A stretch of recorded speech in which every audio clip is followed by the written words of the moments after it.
Halo semua, bertemu lagi. Pada kesempatan kali ini, kita akan sama-sama belajar tentang iklan, poster, dan slogan, tentang pola penyajian, struktur, dan juga kebahasaan.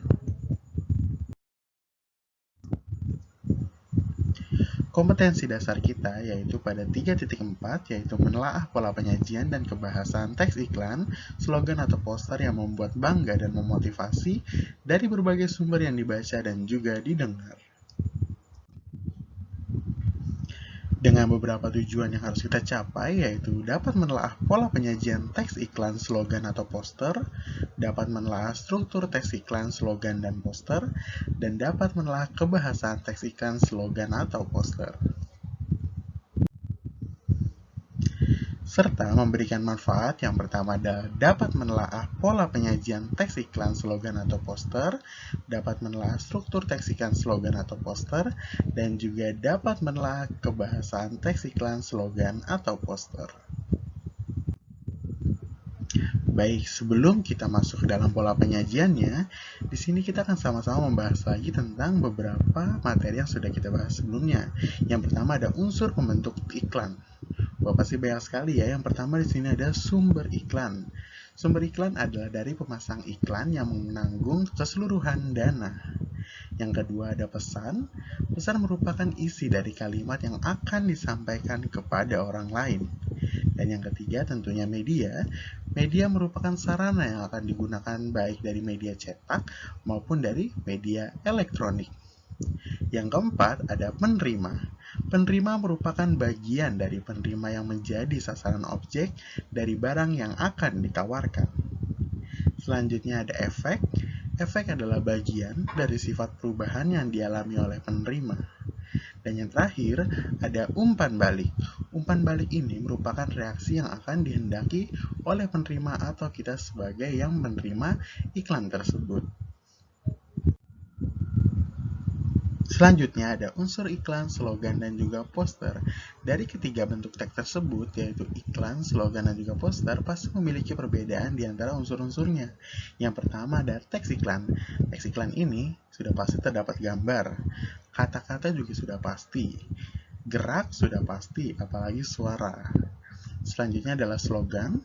Slogan itu belum tentu mempunyai gambar. Kata-kata sudah pasti, gerak itu tidak, dan suara bisa jadi. Karena pasti ada juga slogan yang berbentuk sebuah suara. Selanjutnya adalah poster. Memiliki sebuah gambar, pasti. Unsur kata-kata sudah pasti. Untuk gerak, poster tidak dapat bergerak, dan suara, poster juga tidak dapat bersuara. Di sini juga dapat dilihat banyak sekali perbedaan di antara iklan, slogan, dan juga poster. Sedikit mengulas kembali tentang contoh-contoh dari iklan, slogan, dan juga poster, mari kita sama-sama melihat gambar di samping ini. Kira-kira gambar di samping merupakan contoh dari iklan, slogan, atau poster ya? Sudah pasti, ini adalah contoh dari iklan, yaitu iklan pengumuman. Dan informasi apa yang terdapat dalam gambar di samping? Tentu saja di sini adalah di kalimat pertama sudah ada kata telah hilang. Sudah pasti ini adalah informasi sebuah kehilangan. Selanjutnya, kira-kira gambar di samping ini merupakan apa ya? Kalau tadi sudah iklan, kalau kita lihat dari kata-katanya, buku adalah jendela dunia. Apakah ini poster? Sudah pasti tidak. Ini adalah sebuah slogan dan informasi apa sih yang terdapat dalam gambar di samping? Tentu saja slogan dengan kata-katanya singkat sudah pasti mempunyai makna yang sangat banyak. Buku adalah jendela dunia, yang pasti dengan kita membaca buku, kita dapat menelusuri apa saja informasi yang dapat kita dapatkan dari sebuah buku. Nah, tadi kita sudah melihat iklan dan juga slogan. Kalau kita lihat di samping, wah ini sudah gampang sekali.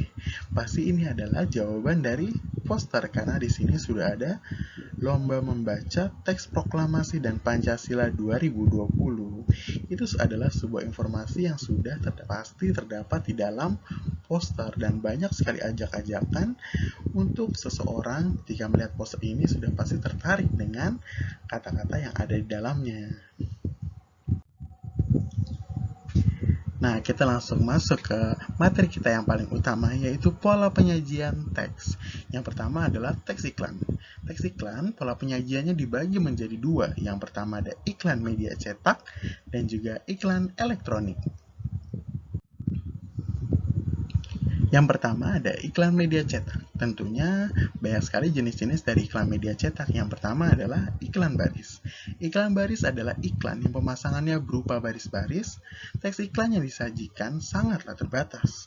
Tidak ada gambar ataupun ilustrasi-ilustrasi di dalam iklan baris ini. Teksnya pun banyak mengalami penyingkatan. Dan iklan baris pada umumnya dimanfaatkan oleh perorangan atau perusahaan-perusahaan kecil. Bagi contoh nih, jual RMH, sudah pasti di situ adalah singkatan RMH atau rumah. Nah, di sini adalah contoh iklan baris, bisa dilihat ya. Ini adalah contoh dari iklan baris. Kita langsung next. Selanjutnya ada iklan kolom. Iklan kolom adalah iklan yang pemasangannya dalam media berupa kolom-kolom.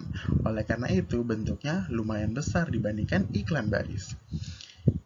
Di samping menggunakan teks, iklan ini juga sering pula menyertakan gambar dan berbagai ilustrasi yang menarik lainnya.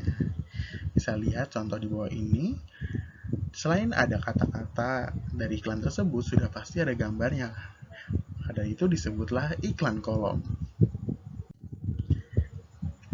Selanjutnya adalah iklan elektronik. Iklan elektronik ini pasti terbagi menjadi beberapa lagi. Yang pertama adalah iklan radio. Iklan radio ini mengandalkan efek suara, baik itu berupa tuturan, musik, maupun bunyi-bunyi. Banyak sekali iklan radio ini kita temukan di saat kita sedang mendengarkan radio. Selanjutnya, iklan televisi. Tentunya kita sering banget dong yang namanya nonton TV, dan di saat kita sedang nonton TV atau film kesukaan kita, dan tiba-tiba ada iklan. Nah, ini dia contoh dari iklan televisi. Iklan televisi ini mengandung unsur suara, gambar, dan juga gerak yang dapat memikat hati masyarakat yang menontonnya. Selanjutnya adalah iklan film. Iklan film yang tersaji dalam judul film atau produk sinema, iklan film biasanya muncul sebelum film utama diputar.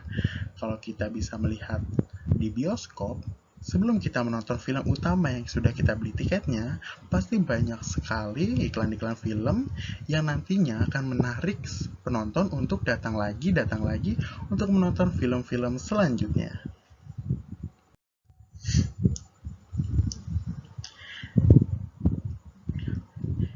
Nah, tadi kita sudah melihat berbagai jenis-jenis pola penyajian dari teks iklan. Kalau kita lihat di gambar yang pertama ini, kira-kira apa ya? Sudah pasti ini adalah iklan baris. Yang kedua, tadi sudah ada iklan baris. Kalau kita melihat kembali lagi, kalau ada sebuah kata-kata dan ada gambar, sudah pasti itu adalah iklan kolom. Nah, tadi kita juga sempat nih melihat gambar ini. Kira-kira ini iklan apa ya? Sudah pasti ada penyingkatan-penyingkatan kata dan dibuat secara baris. Ini adalah iklan baris. Baik, kita akan masuk ke dalam struktur teks poster. Struktur teks poster memiliki banyak sekali. Yang pertama adalah kalimat dan gambar yang dipilih sesuai dengan tujuan poster. Yang kedua, kalimat dalam poster bersifat mempengaruhi sehingga harus menggunakan kata-kata yang menarik. Kata-kata yang digunakan pun singkat dan padat agar orang lebih mudah mengingat dan mudah memahaminya dalam waktu yang singkat. Dan yang terakhir, poster dilengkapi dengan gambar agar dapat diketahui halayak dengan cepat dan menarik. Tidak perlu kalimat yang banyak, gambar sudah mewakili sebuah poster. Selanjutnya adalah kaidah kebahasaan teks iklan. Yang pertama adalah persuasif. Persuasif merupakan sesuatu yang sifatnya mengajak. Artinya, kata-kata dalam teks iklan itu bertujuan supaya para konsumen yakin dan percaya terhadap produk atau jasa yang ditawarkan. Yang kedua adalah imperatif. Imperatif merupakan permintaan, ajakan, dorongan, atau larangan. Contohnya yaitu ikutilah, hadirilah, wujudkan, nyatakan, nikmati, sebaiknya, marilah, ayo, dan janganlah. Dan yang ketiga adalah berirama. Kata-kata yang terdapat dalam sebuah iklan memiliki rima atau pengulangan nada yang sama agar iklannya menarik dan berkesan bagi konsumen. Yang keempat, ada berkesan positif. Dalam sebuah iklan, jangan sampai menjelek-jelekan atau bahkan sampai menghina produk atau jasa lain. Itu sama saja, secara tidak langsung kita mau bersaing dengan cara yang tidak sehat. Yang kelima adalah ringkas. Tidak panjang lebar alias langsung menyampaikan maksud dan tujuannya. Iklan yang ringkas juga berfungsi untuk memudahkan konsumen mengingat dan membuat kesan tersendiri. Dan yang terakhir adalah fakta. Iklan yang baik itu harus mengandung sebuah fakta. Misalnya, alamat perusahaan yang benar-benar ada dan produk yang benar-benar ada. Biasanya sebuah fakta berupa pernyataan yang bisa dibuktikan kebenarannya dan bukan berupa pendapat seseorang. Baik, sekian pembelajaran kita pada kesempatan kali ini. Sampai bertemu di materi selanjutnya. Salam Bahasa dan Sastra Indonesia.